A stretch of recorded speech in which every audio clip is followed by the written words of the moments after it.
प्रश्नटी एमती अच्छे जे जो दुकानी किलोग्राम प्रति 60 टंका और किलोग्राम प्रति 80 टंका और किलोग्राम प्रति 100 टंका दर में डाली किनी ताकू 2:3:5 रे मिसाइले मिश्रण डाली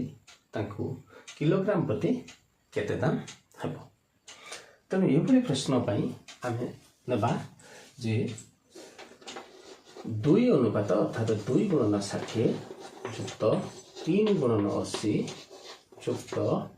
5 गुणन 100 एवं मोट डालीर केते केजी डाली 2 युक्त 3 5 ये 5 10। तेणु डालीर दाम आज जीव 60 2 गुणे 120 240 एवं 500 विभक्त 10 अर्थात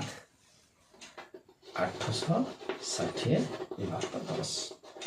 तेरे 86 टंका लेखे ताको डाली जो नूतन मिश्रण डाली